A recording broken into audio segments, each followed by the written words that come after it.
Alhamdulillah, wassalatu wassalamu ala rasulillah wa ala alihi wa sahbihi wasallam. Baik, kita lihat pembahasan berikut syarat sholat. Setelah kita masuk tentang waktu sholat, syarat bersuci, kemudian waktu sholat, kali ini kita masuk tentang menutup aurat. Bagian pertama, monggo dibaca. Fikih Manhajus Salikin karya Syekh Abdurrahman bin Nasir As-Sa'di, kitab Salat. Syarat salat, menutup aurat, bagian pertama. Kata Syekh Abdurrahman bin Nasir As-Sa'di rahimahullah dalam Manhajus Salikin, wa min syurutiha satrul aurati bi thawbin mubahin la yasiful basyarah. Dan di antara syarat salat adalah menutup aurat dengan pakaian yang mubah, yang tidak menyifatkan kulit. Lihat, wa min syurutiha, di antara syarat salat lagi setelah bahas. Sebelumnya syarat salat sudah kita bahas bersuci. Terus setelah itu si As-Sa'di menyebutkan masuknya waktu salat. Maka sampai terakhir yang kita bahas tentang qada salat. Qada salat ini karena kaitannya dengan waktu salat. Waktu salat sudah berakhir, kita ganti salatnya, itu namanya qada. Lalu dikatakan di sini satrul aurah, menutup aurat. Dengan apa? Bisaubin, dengan pakaian. Pakaiannya bagaimana? Mubahin, sifatnya adalah mubah. Enggak boleh dengan pakaian yang haram berarti. La yasiful basyara, tidak menyifatkan kulit. Nah, pengertian dari ini kita akan bahas kali ini. Baca.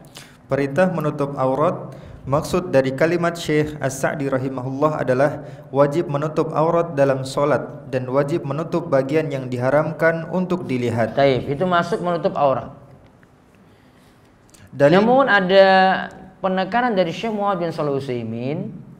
Sebenarnya pembahasan kita menutup aurat karena beliau punya pandangan sendiri tentang masalah menutup aurat. Beliau kurang setuju kalau menutup aurat cuma sekedar kita istilahkan menutup aurat saja, seperti kita tutup aurat yang mesti ditutup. Kalau ini kaitannya dengan sholat, tidak hanya sebatas menutup aurat saja. Karena nanti kita akan pelajari batasannya, saya tambahkan nanti karena ini masih beberapa serial. Ya, ada batasan aurat laki-laki, perempuan itu apa ketika sholat. Kalau misalnya bahasan kita aurat laki-laki apa? Aurat laki-laki apa? Antara pusar dan lutut. Ya, antara pusar dan lutut. Pendapat yang tepat, pusar nggak masuk aurat, lutut nggak masuk, sehingga masih kelihatan tidak masalah. Dalil yang katakan itu aurat dhaif. Yang sahih itu yang nyatakan paha itu adalah aurat. Nah, taruhlah di situ. Sekarang pertanyaannya, apakah boleh orang itu sholat cuma pakai sarung terus dia selamatkan apa tadi? Nutup apa? Apa tadi auratnya?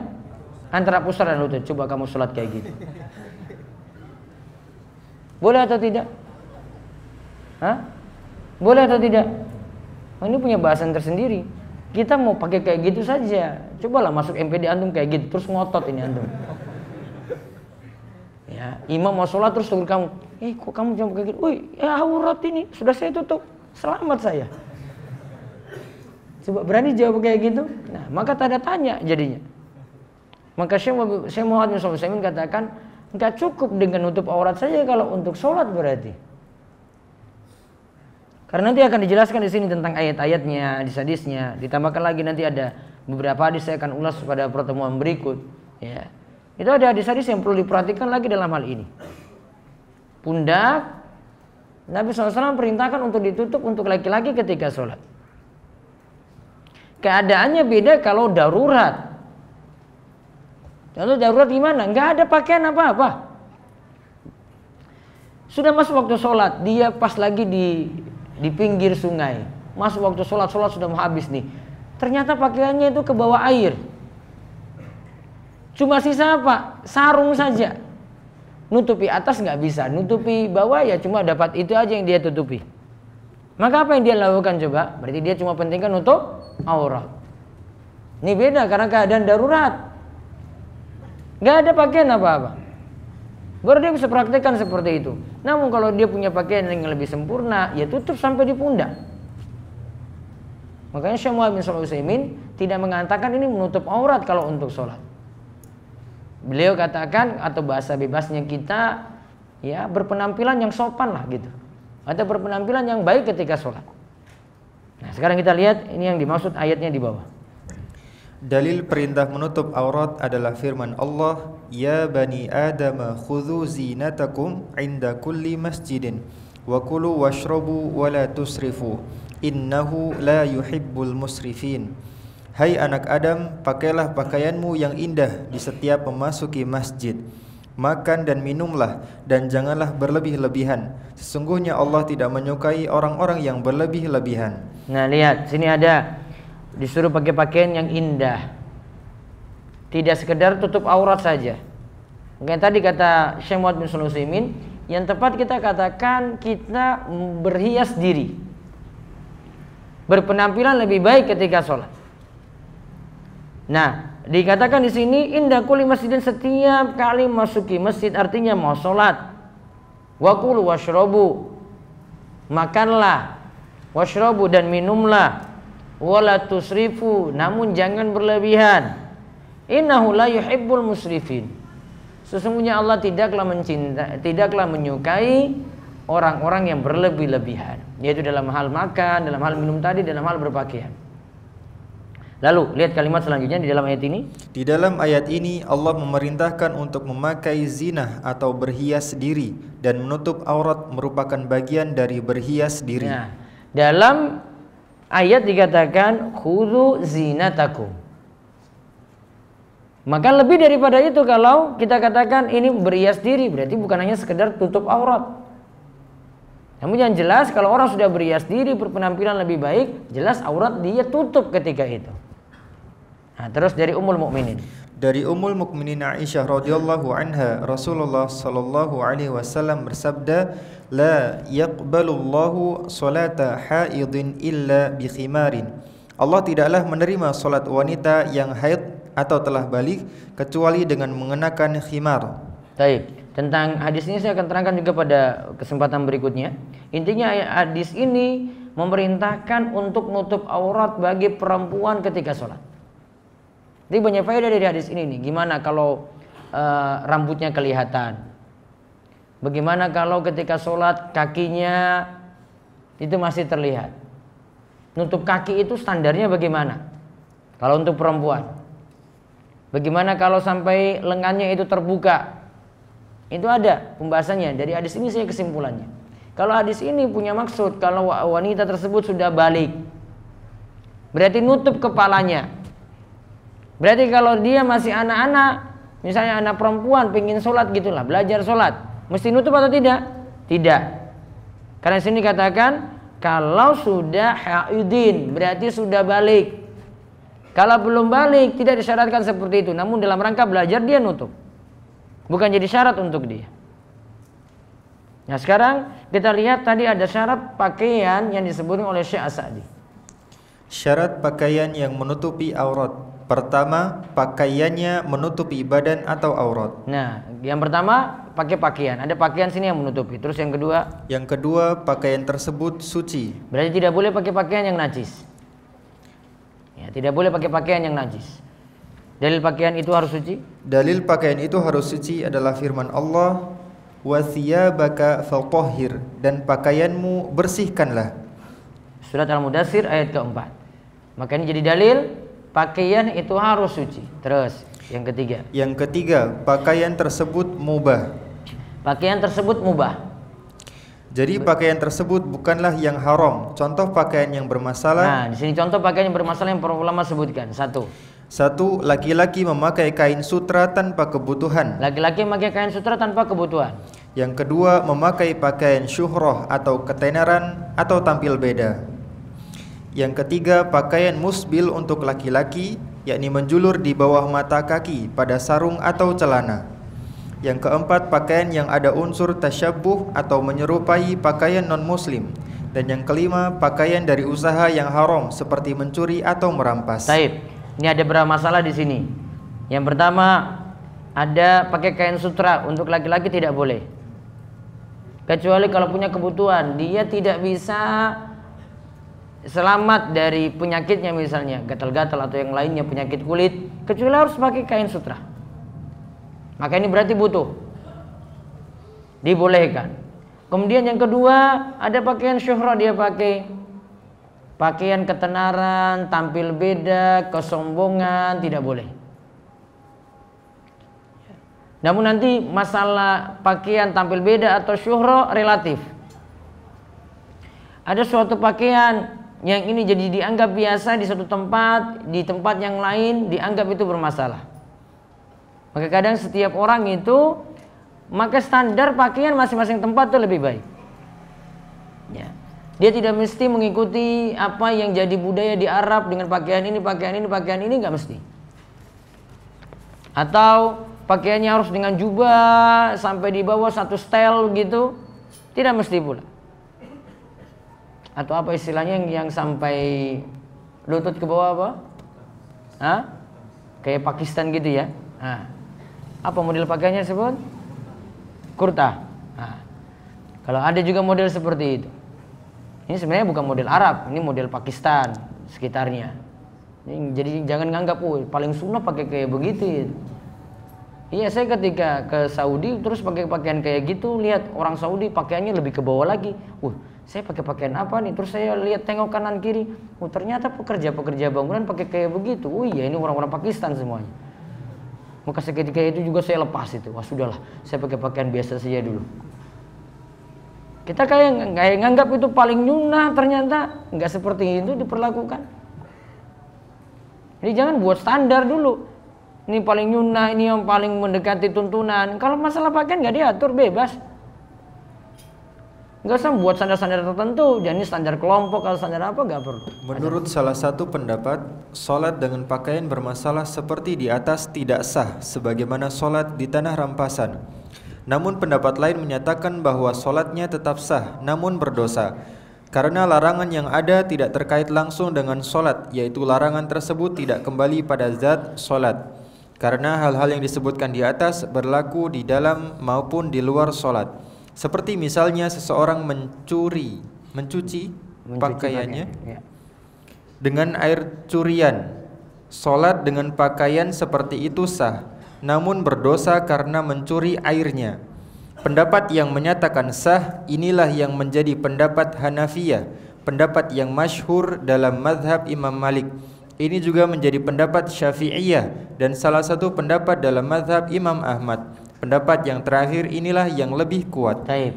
Pertanyaannya di sini, tadi kan ada sholat dengan kain sutra untuk laki-laki, ada dengan pakaian syuhra, musbil di bawah mata kaki, ya, ini pada sarung atau pada celana. Kemudian pakaiannya tasyabbuh dengan non muslim misalnya, atau pakaiannya dari usaha yang haram. Maka pertanyaannya, apakah kalau sholat dengan pakaian tersebut sholatnya sah ataukah tidak? Maka ada dua pendapat di sini. Ada yang katakan tidak sah. Namun pendapat yang tepat, dan ini pendapat jumhur atau kebanyakan ulama, ya pendapat yang tepat, sholatnya jadi sah. Sebagian pendapat dari Imam Ahmad menyatakan itu tidak sah, dikarenakan ada pakaian tadi. Maka amannya yang ini tidak dipakai. Laki-laki pakai kain sutra tidak boleh ketika sholat. Kemudian pakaian syuhra juga tidak. Musbil, ya, maka ketika sholat dinaikkan di atas mata kaki. Kalau bisa malah di luar sholat juga. Dan ingat, ini larangan-larangan ini 1, 2, 3, 4, 5. Ini semua pakaian yang seperti ini, itu bukan hanya larangannya di dalam sholat saja. Sehingga kita tidak bisa katakan sholatnya jadi tidak sah. Ya, karena larangannya ini berlaku dalam sholat dan di luar sholat. Berarti larangannya masih umum. Kecuali kalau sifat larangannya, kalau kamu pakai pakaian ini dalam sholat maka sholatmu batal. Kalau ada lafaz seperti itu, maka jelas sholatnya batal. Namun kalau tadi itu kan berlaku, pakaian sutra itu mau dipakai sholat atau di luar sholat tidak boleh untuk laki-laki, kecuali butuh. Musbil, isbal dalam sholat, di luar sholat tidak boleh juga. Maka larangannya berlaku umum. Sehingga kalau untuk berpengaruh pada sholat sendiri tidak berpengaruh. Sholatnya tetap sah, namun dia melakukan dosa karena pelanggaran ini dia lakukan dalam sholat juga. Nah, terus yang keempat. Syarat keempat, pakaian tersebut tidak menyifati kulit. Maksudnya adalah kalau masih menampakkan kulit berarti tidaklah menutup aurat. Jika masih menampakkan warna kulit maka bukan menutup. Nah, kalau masih menampakkan warna kulit berarti bukan menutup. Namun tidak disebutkan dalam syarat ini, dari keempat syarat tadi, ya pakaiannya tidak boleh membentuk lekuk tubuh. Tidak disebutkan di sini. Ya, artinya contohnya gimana? Misalnya laki-laki dia pakai celana lepis misalnya yang ketat, sholatnya batal atau tidak? Di sini tidak disebutkan syaratnya, cuma dikatakan jangan sampai menyifati kulit. Artinya jangan menerawang pakaian tadi sehingga tembus pandang tahu warna kulitnya bagaimana. Tidak boleh. Namun di sini Syekh As-Sa'di tidak menyebutkan gimana kalau pakaiannya bentuk lekuk tubuh karena super ketat misalnya. Beliau tidak sebutkan syaratnya di sini. Tentang syarat itu nanti mudah-mudahan kita kaji pada pertemuan selanjutnya insyaallah. Saya jawab dulu. Ada tentang zikir yang tanya bagus.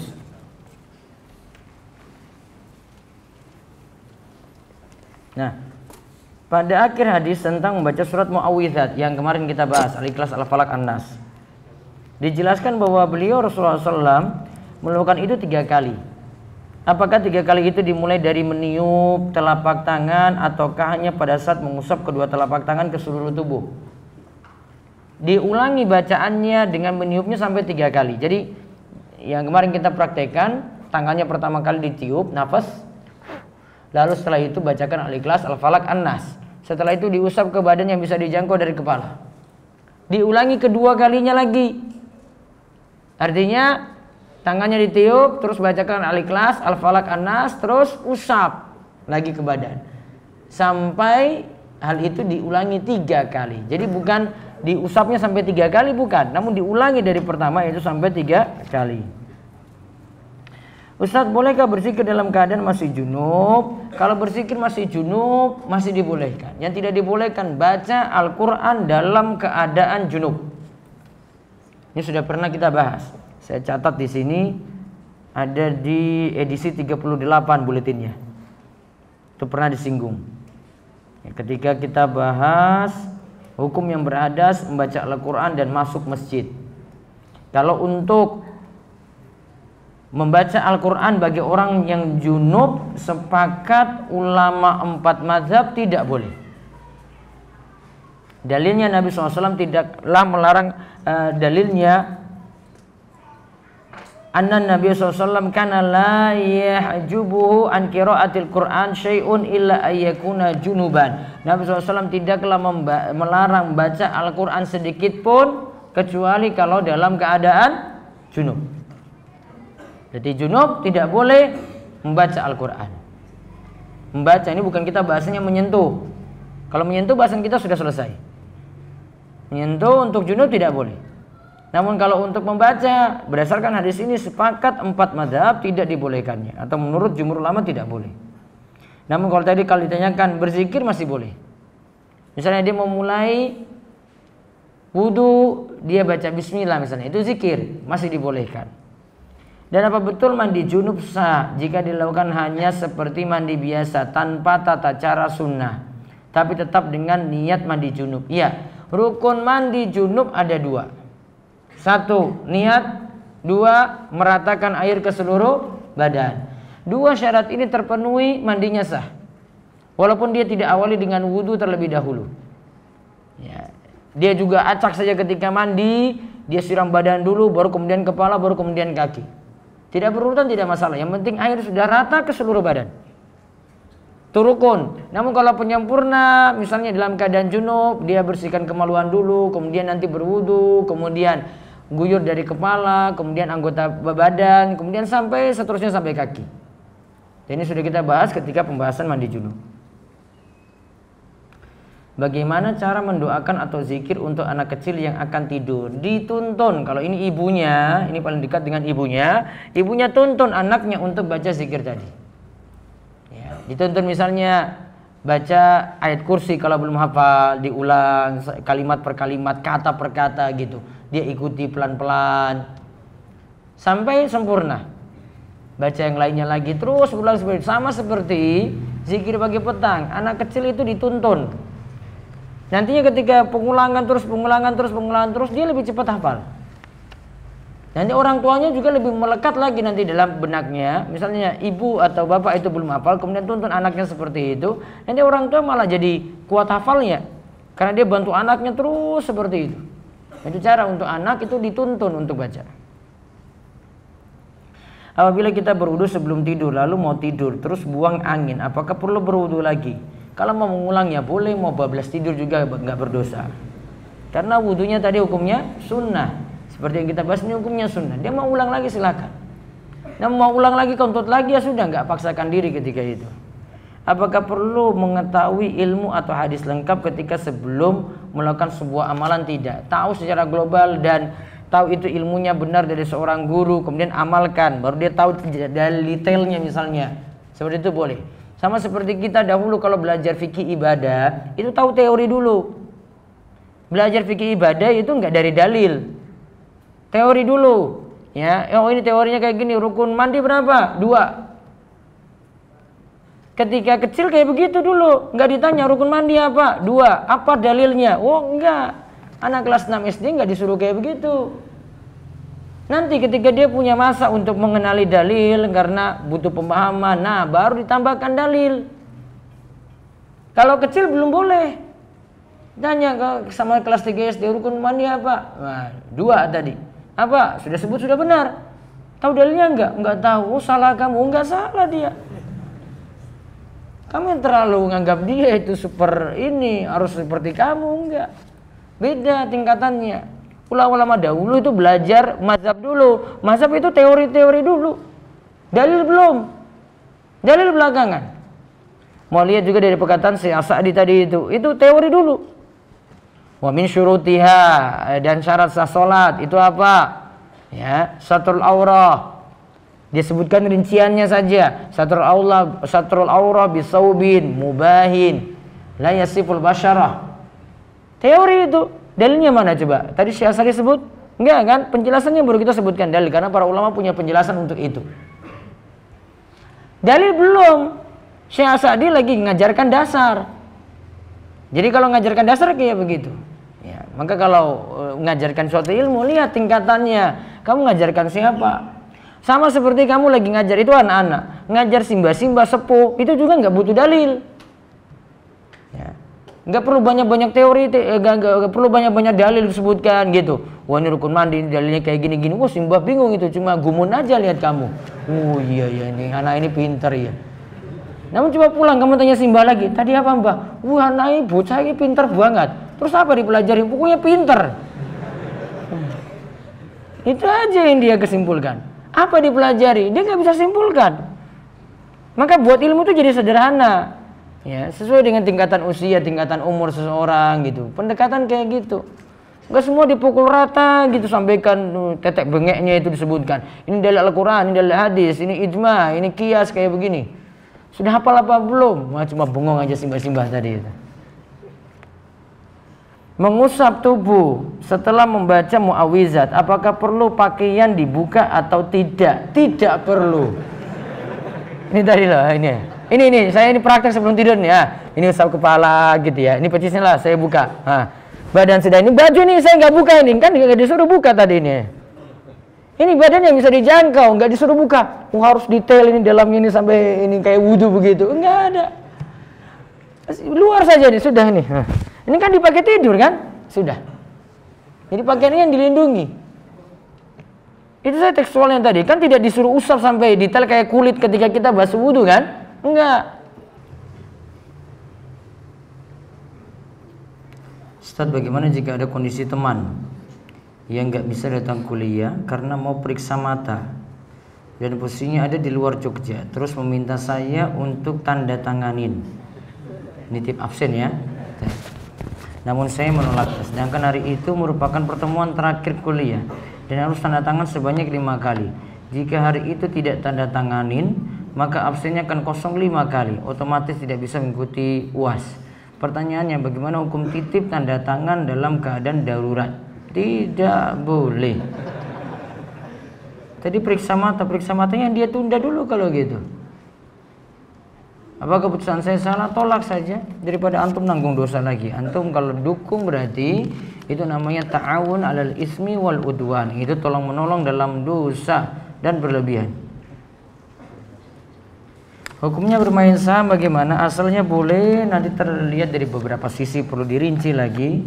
Dari sisi saham ini dari perusahaan mana, kemudian nanti penjelasan detailnya butuh rincian masing-masing.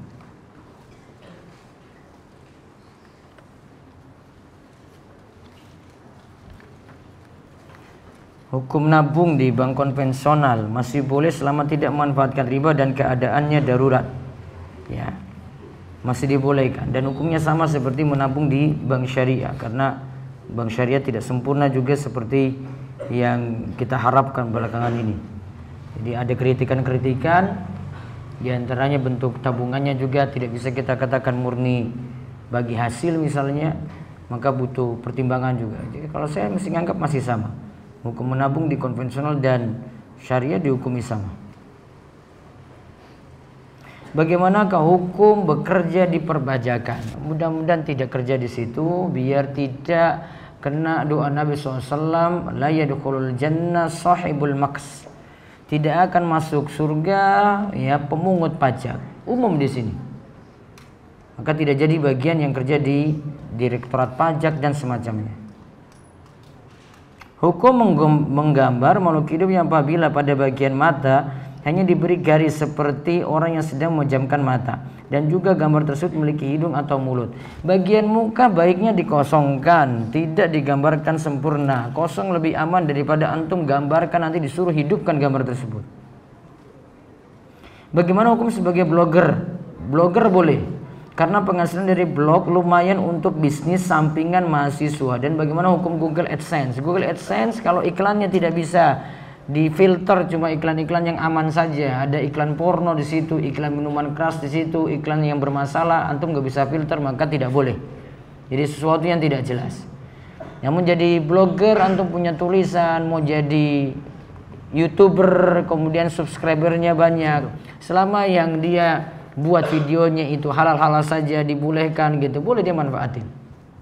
Karena dia dapat dari biaya iklan di situ. Selama iklannya juga tidak bermasalah. Namun kalau di situ ada syubhatnya, misalnya dia buat video yang cuma cari tren saja, dari judul sudah nipu orang, dari thumbnail sudah nipu orang, berarti nggak berkah. Ya, kamu tahu kejadian pesawat Lion yang jatuh kemarin ini kayak begini aslinya, dibuka nggak ada.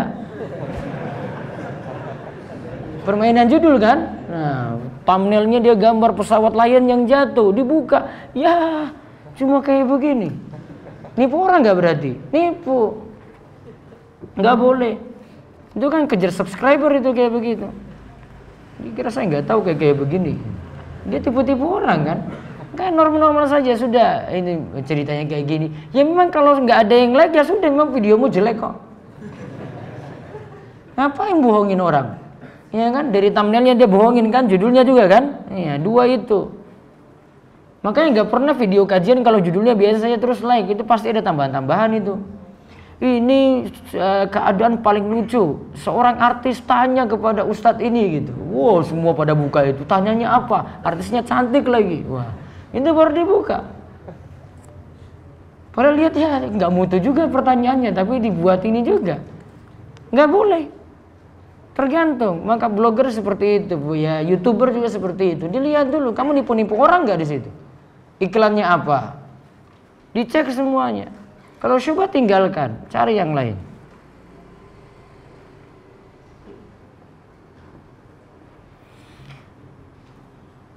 Apakah harta riba atau haram yang diperoleh seorang dapat menjadi suatu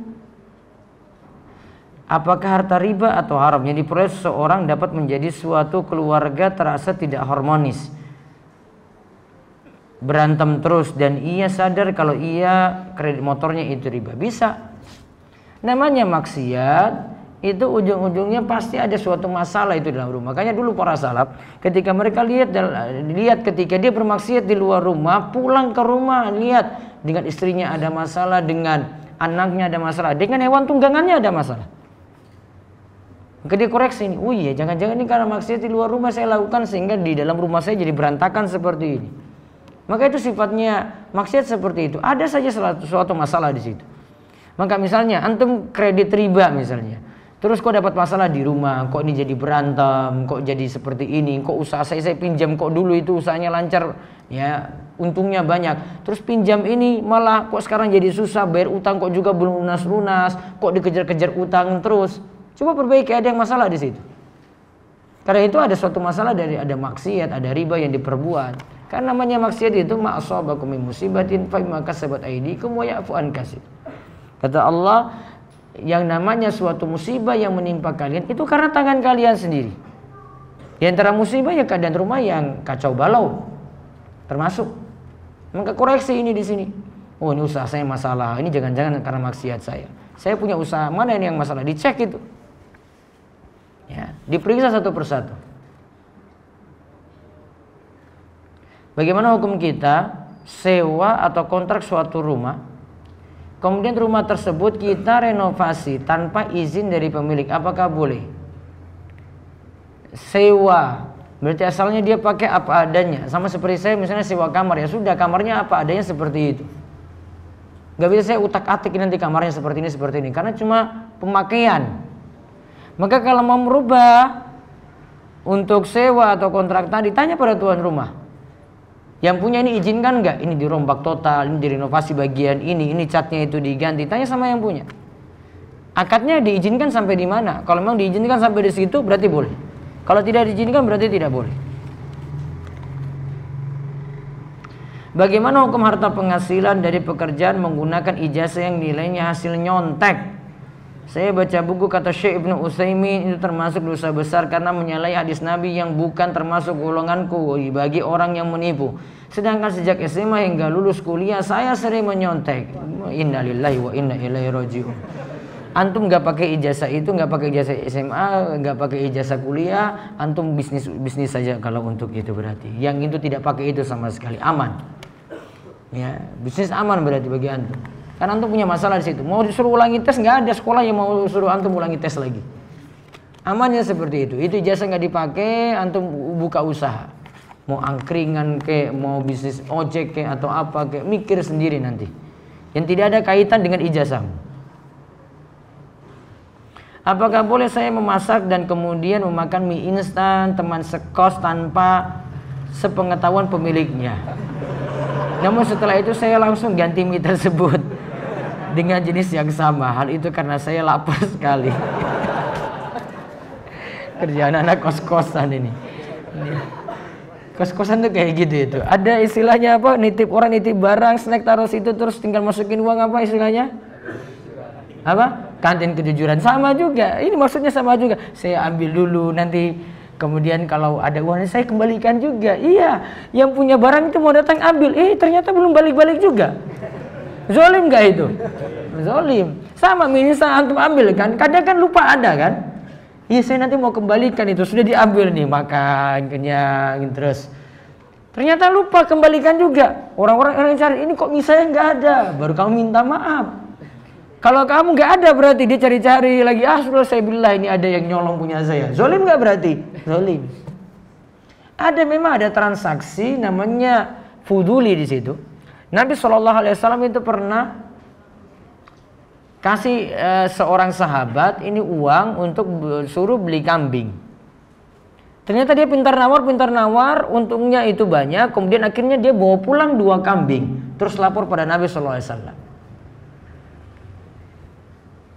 Pernyataannya gini, dia tadi manfaatkan uang kan, harusnya kan cuma beli 1 kambing saja. Namun dia dapat untung ini kan harusnya punya Nabi. Namun dia manfaatkan lagi, beli kambing lagi ya kan. Terus dia baru bawa ke hadapan Nabi SAW. Wahai Rasulullah, ini saya dapat 2 kambing. Harusnya yang dilakukan oleh si dia ini, untung ini kembalikan dulu ke Rasul. Rasul, boleh nggak saya beli 1 kambing lagi, jadinya dapat 2. Terus dia beli. Namun ketika dia bawa pulang ini kepada Rasul SAW, Rasul setuju, ridho. Itu namanya fuduli. Apa maksudnya? Ujung-ujungnya harus minta ridho dari yang punya uang tadi. Rasul yang punya, berarti Rasul setuju nggak? Ini jadi 2 ekor Rasulullah. Setuju sekali. Nah, berarti jadi boleh. Berarti pemanfaatan uang tadi itu boleh. Nah, sekarang pernyataannya, apakah kantin apa tadi? kejujuran tadi seperti itu, atau tadi ngambil mie tadi seperti itu, atau ada lupanya coba? Sering lupa kan? Nah, masalahnya di situ. Berarti baiknya tidak dilakukan. Jadi berbeda. Apakah boleh beri hadiah ke dosen saat wisuda? Tidak boleh. Kalau dosen dia punya pekerjaannya itu, maka ketika memberikan hadiah pada dia masuk dalam hadayal ummal, hadiah atau tips untuk orang yang sudah jadi pegawai dan sudah dapat gaji dari tugasnya. Itu diistilahkan dengan setengah menyuap, setengah sogok. Lama-lama akan mengantarkan untuk atau mengajarkan kepada menyuap seseorang, menyogok seseorang. Makanya Islam cegah dulu seperti itu. Ini tips. Ceritanya tentang tips seperti ini dilarang bagaimana? Pernah Nabi SAW tugaskan seseorang untuk ngurus zakat. Suruh nagih ke orang-orang yang sudah punya kewajiban zakat, kamu nagih ke si A, nagih ke si B, nagih ke si C. Terus bawa ke sini hasil tagihan tersebut. Nah, orang ini bawa pulang tadi harta tagihannya tadi, terus dia dapat tips dari masing-masing orang tadi. Terus dia bawa di hadapan Nabi SAW. Wahai Rasulullah, ini zakat, ini yang sudah saya tarik, ini milikmu, dan ini uang tips untuk saya. Rasulullah SAW naik mimbar. Kemudian Nabi SAW menasihati umum, coba kalau orang ini diam cuma nongkrong di rumahnya saja, apakah dia bisa dapat uang tips seperti tadi? Jawabannya apa? Bisa nggak? Nggak bisa. Maka berarti uang tipsnya ini kaitannya dengan pekerjaan. Hadiah ini kaitannya dengan pekerjaannya. Maka selama itu kaitannya dengan pekerjaannya, maka tidak boleh tips itu ada. Yang boleh misalnya paling enak itu kalau jadi pegawai swasta dibandingkan pegawai negeri. Dari sisi dapat tips tadi. Nah, dia punya majikan nih, dia cuci mobil, kemudian yang ini lihat ini kerjaannya bagus, dikasih, Pak, ini tips untuk kamu. Nah, yang dapat tips ini, pegawai yang dapat tips, dia tinggal tanya kepada majikannya atau manajernya, tanya, saya dapat tips, boleh nggak saya manfaatkan? Kalau dilegalkan berarti boleh. Sekarang kalau untuk pegawai negeri gimana coba? Mau lapor ke siapa? Hah? Mau ke Pak Jokowi? Pak Jokowi paham? Nggak paham kayak begitu. Lapor ke presiden, lapor ke atasan. Atasannya siapa lagi coba? Masih ada di selai kan? Masih ada sampai presiden kan ujungnya? Coba tanya, mau nggak? Bingung dia. Maka tidak boleh dimanfaatkan. Yang ada kalau itu diterima, dicuci hartanya seperti layaknya harta haram atau harta riba. Tidak dimanfaatkan pribadi. Itulah susahnya kalau jadi pegawai itu ada aturan-aturan kayak begini. Suami menzalimi istri, berbulan-bulan tidak pulang, apakah masih wajib patuh kepada suami? Apakah boleh mendoakan yang jelek karena sakit hati atau jengkel tadi? Nafkah lahir diberikan kepada istri tapi tidak nafkah batin. Mohon solusinya. Di dalam ini bisa nanti melihat ini sudah berapa lama. Kalau memang tidak kuat pada suami, maka coba ngajukan permasalahan ini ke pengadilan agama. Sebenarnya ketika nikah itu di belakang kartu nikah itu ada namanya sigot taklid. Sigot taklid itu apa? Ketika suami tidak memberi nafkah sekian bulan, maka nantinya si istri boleh nuntut ini. Kalau memang ketika itu diucapkan, ini hati-hati. Maka dia harus penuhi janji ini, karena sudah jadi janji. Ya, itu jadi masalah. Maka intinya di sini tanyakan ini di pengadilan agama. Yang jelas suami zalim. Zalimnya bagaimana? Dalam hal nafkah lahir dan batin tidak terpenuhi. Kafa bil mar'i isman ayudhayyi amay yakut. Kata Nabi SAW, cukup seorang dikatakan dosa ketika dia melalaikan siapa yang ia wajib nafkahi. Maka sarankan pada suami untuk berbuat adil dalam masalah ini. Kemudian kalau memang tidak betah, maka silakan ngajukan ke pengadilan agama tentang hal ini. Nanti ada proses yang namanya khulu', gugat cerai dari si istri.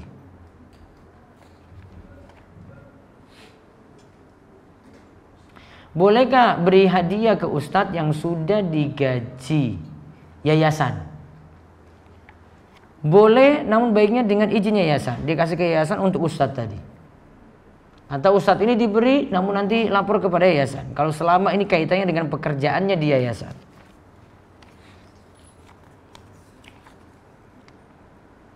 Apakah dibolehkan mengantarkan seorang non-muslim ke tempat ibadahnya? Karena kebetulan pekerjaan saya saat ini transportasi online. Apakah ini termasuk membantu dalam urusan dunia bukan akhirat? Ini bantu dalam urusan ibadah. Masuk dalam ta'awun 'alal ismi wal udwan. Maka kalau tahu dia minta ngantar ke tempat ibadahnya, di cancel transaksi tersebut, ditolak, ya buat alasan apalah kayak gitu. Ya pokoknya menolaknya tidak diterima. Kalau itu diterima, antum nolong dalam kejelekan dan penghasilan yang ngantar ini penghasilan yang haram.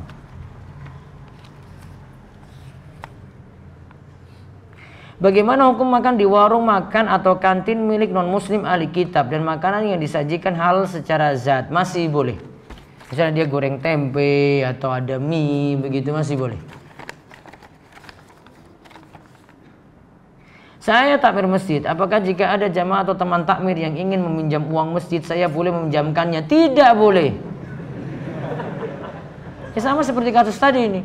Ujung-ujungnya lupa lagi, nanti kalau ditagih. Tahu masalah di masjid itu, punya masalah besar itu dengan ketakmiran, DKM, pengurus masjid. Cuma gara-gara uang kayak begini. Uang dipinjam oleh pengurus masjid, iya niatannya pinjam. Ketika mau kembalikan bingung, ini mau dipakai untuk masjid. Tanya masalah-masalah di masjid itu ujung-ujungnya ini gak amanat pegang uang. Ketika dia pegang itu tadi niatannya sama, mau pinjam dulu atau pinjamkan orang lain. Sekarang coba kalau masjid tiba-tiba butuh uang itu tadi, dia kan bingung. Waduh, saya sudah pakai usaha gini. Tunggu usahanya laku dulu berarti misalnya. Dia dapat untung dulu baru kembalikan itu. Punya masalah di sini, tanya masalah masjid itu. Kalau ada masalah, kok orang yang jamaahnya protes ke DKM atau masjidnya, coba telusuri. Masalahnya sama seperti ini. Orang tua saya bekerja di bank. Apakah selama ini saya berdosa karena makan harta haram? Apakah saya secepatnya harus mencari penghasilan sendiri? Saran saya segera cari penghasilan sendiri. Kalau anak itu dapat penghasilan dari orang tua yang bekerja seperti ini, ada dua kemungkinan. Yang pertama, anak ini tidak bisa kerja lagi karena dia memang fokus belajar atau cari kerja nggak bisa. Maka dia dapat nafkah dari orang tua yang berdosa. Anak ini boleh untuk memanfaatkannya. Dia makan harta yang halal untuk dirinya, namun harta itu masih haram untuk orang tua. Yang kedua, kalau dia bisa kerja, terus dia bisa kerja dapat penghasilan, maka baiknya tidak bergantung lagi pada nafkah dari orang tua. Maka saran saya, kalau mampu kerja maka bekerja dan tidak bergantung lagi pada nafkah orang tua. Dan sarankan pada orang tua untuk segera resign, biar tidak kena murka dan laknat Allah Subhanahu wa taala.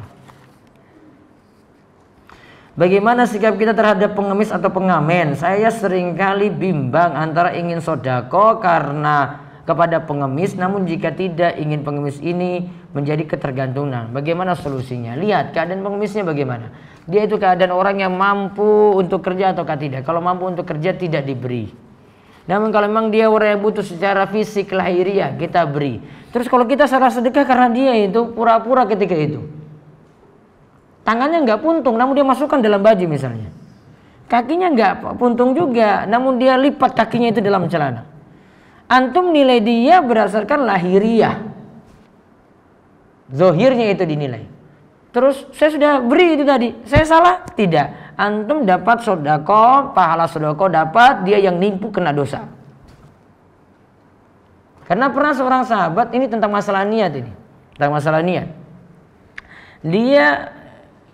Sahabat ini ingin beri sodako di masjid.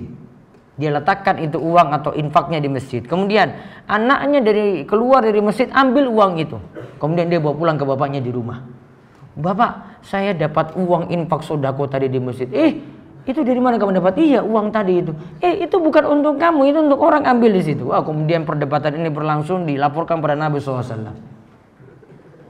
Ada namanya Yazid, ada namanya Ma'an. Ya, Nabi SAW katakan, Bapak, kamu sudah dapat pahala sodako, niatanmu itu sudah cukup di situ. Anak ini dia juga karena butuh uang ini, dia juga boleh ambil uang tadi. Maka masing-masing tergantung dari niatnya. Berarti kesimpulannya tadi, kita yang salah sodako gimana tadi? Dapat pahala atau tidak? Dapat pahala. Kalau dia nipu kita dapat pahala, dia dapat dosa.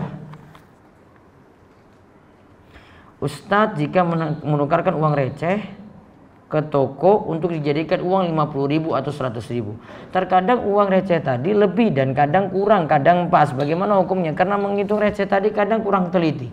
Kalau kelebihan berarti kembalikan itu. Karena nantinya masuk dalam masalah tukar uang. Uang itu punya syarat ketika ditukar.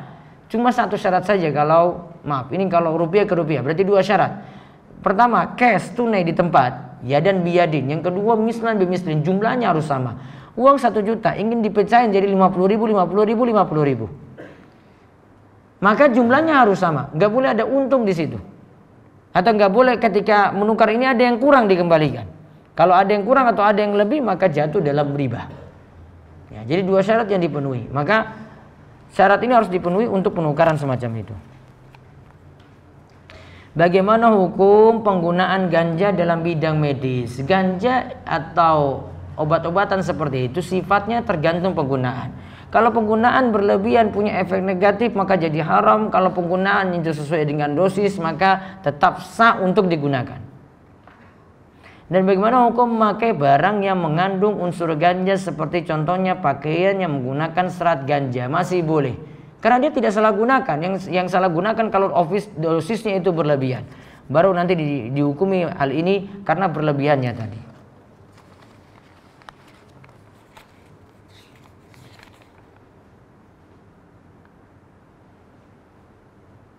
Sang suami qadarullah sakit sudah 2 tahun ini belum sembuh. Setiap sang istri menasihati untuk kembali kepada bimbingan Allah, untuk sholat, zikir dan sebagainya. Sang suami selalu menolak dengan wajah muram dan malah marah-marah. Karena suami selalu pergi ke tempat dukun dengan dalil-dalil yang penting kita usaha kemanapun dan apapun cara berobatnya.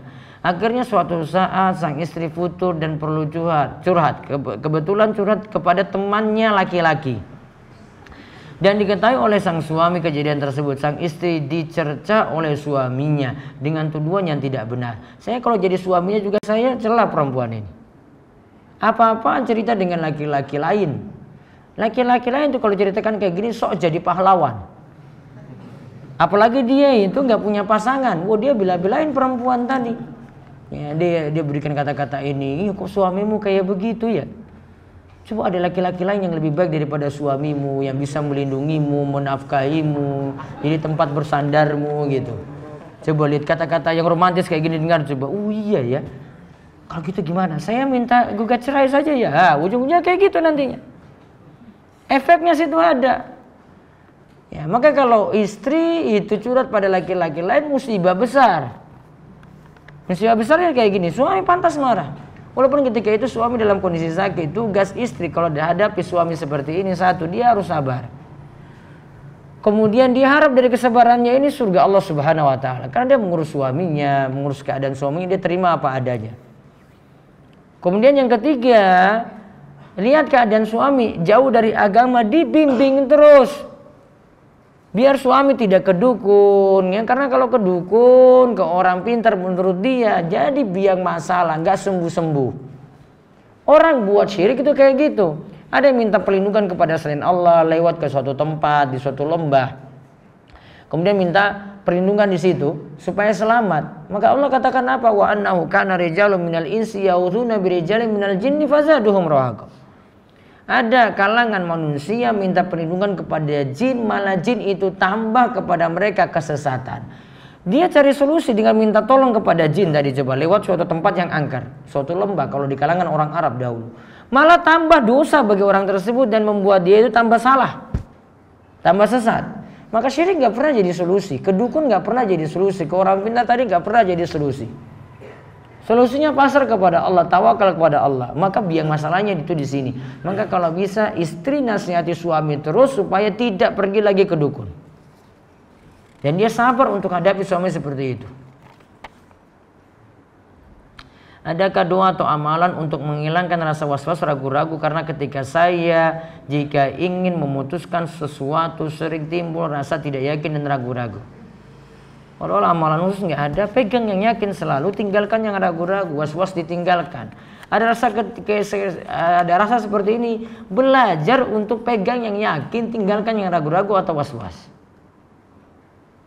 Sekarang saya sudah berusaha hijrah. Saya sempat punya teman spesial yang nggak halal.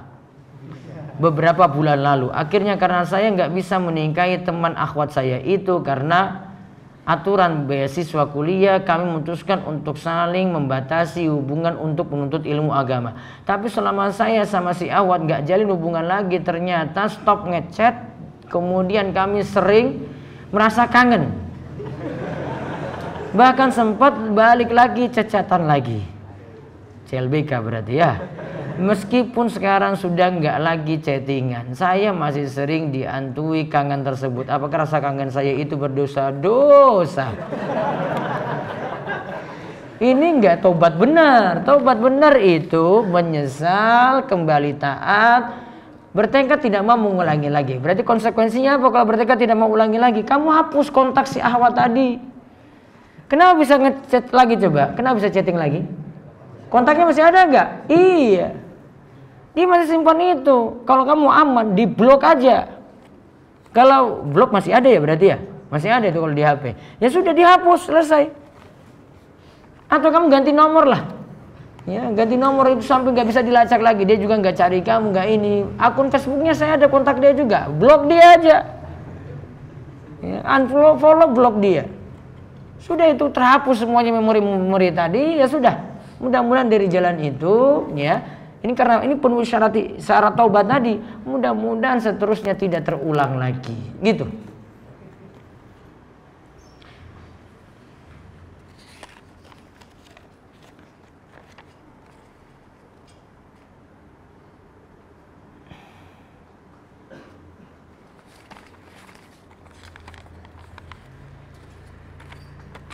Dalam kajian Syekh Profesor Dr. Sulaiman Ar-Ruhaili ada istilah tentang tipe wanita yang mesti diwaspadai.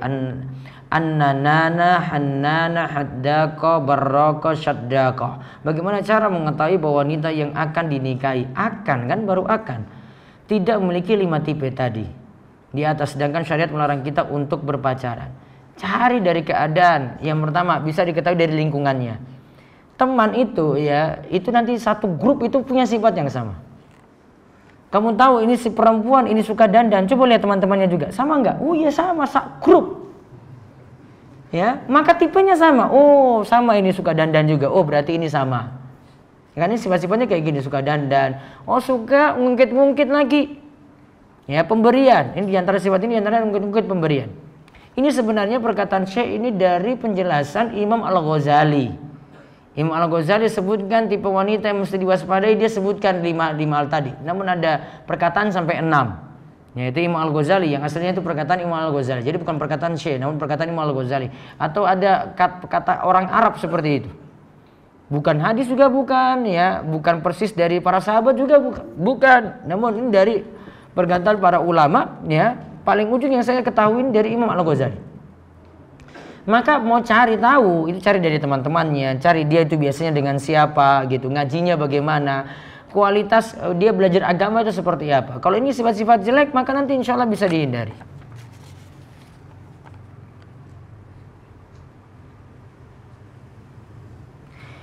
Menantu saya waktu masuk PNS pakai uang pelicin. Terus bagaimana kalau setelah tahu, ini berarti sudah dan sudah jadi PNS dan baru tahu setelah jadi menantu. Suruh menantunya itu tobat. Dan ini kalau dari sisi pekerjaan sebenarnya masalah ini. Saya masih belum dapat jawaban kalau dia awalnya itu sogok, kemudian dari sogok ini akhirnya diterima kerja. Apakah mesti resign, keluar dari ini masalahnya PNS beda lagi. Ini pekerjaan yang berat ini. Kemudian kalau dari sini gajinya itu bagaimana? Ujungnya permasalahannya banyak sekali. Kan awalnya dari sogok, kemudian diterima. Diterima ini kan dapat gaji. Bisa jadi dapat gaji terus naik terus ya, prestasinya bagus akhirnya dapat jabatan lebih tinggi lagi. Nanti gimana solusinya untuk ini? Saya sampai sekarang belum dapat jawabannya. Yang jelas ini punya masalah besar. Taubat pada Allah, namun tentang masalah gaji saya perlu cari belajar lagi tentang ini statusnya seperti apa. Ini kok masalahnya semua kayak begini ya. Sebelum hijrah saat SMA saya membeli kunci jawaban soal ujian nasional. Setelah lulus saya akan mendaftar kerja yang mana salah satu syaratnya menggunakan ijazah SMA. Berarti masalah ijazahnya kan? Iya kan? Saran saya tidak pakai ijazah tadi. Berarti nggak pakai daftar kerja. Apa solusinya kalau gitu? Bisnis kamu itu, nggak pakai ijazah sama sekali. Bagaimana langkah pertama yang harus saya lakukan untuk belajar bahasa Arab? Apakah membeli buku panduan bahasa Arab dahulu atau bagaimana? Cari tempat belajar bahasa Arab yang bisa intensif. Antum belajar dari awal dari dasar. Nanti ada jenjang pertengahan, ada jenjang lanjutan. Ikuti itu dari awal. Ya. Di sini ada Mahat Umar bin Khattab, itu sudah tersusun sistematik. Antum belajar dari dasar. Kalau ini sudah berhasil nanti masuk di Mahat Al-Ilmi, ada di Pogung sini. Cari info tentang itu, ikuti. Biasanya ada daurah ketika musim liburan, ikuti juga itu. Bolehkah seorang wanita datang ke rumah sang calon laki-laki? Boleh nggak mas? Buat masalah nggak si perempuan itu? Buat masalah. Antum yang laki-laki nggak bisa tidur seharian tuh, cuma mikir dia saja karena datang dalam rumah.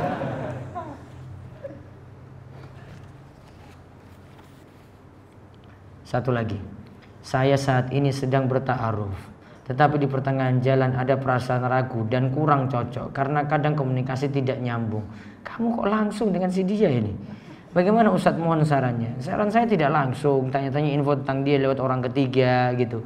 Kalau langsung perasaan ragu dan kurang cocok karena kadang komunikasi tidak nyambung, bisa jadi mungkin saya nusuk ini lewat orang ketiga. Ya maka coba dihimpun data yang lengkap tentang si dia, terus tanya-tanya tentang keadaannya dari teman-temannya. Kalau itu teman kantor, ya berarti dari teman-teman kantornya. Kalau itu kuliah atau sudah lulus, berarti dari teman-temannya dulu. Himpun itu data-data tentang itu. Kemudian beranikan untuk ta'aruf kalau bisa ditemani oleh orang tua. Kalau ini perempuan, kemudian nanti himpun lagi data-data yang akurat, yang lebih banyak lagi ketika bertemu langsung dan bertanya langsung. Kalau memang sudah cocok, lanjut kepada lamaran. Wallahu a'lam bishawab. Itu saja yang bisa kami sampaikan untuk kesempatan malam hari ini. Insyaallah kita lanjut lagi pada esok hari. Mudah-mudahan manfaat dan Allah terus memberikan kita tambahan ilmu dan terus istiqomah. Kita tutup dengan doa kafaratul majelis. Subhanakallahumma bihamdika asyhadu an la ilaha illa anta astaghfiruka wa atubu ilaik. Assalamualaikum warahmatullahi wabarakatuh.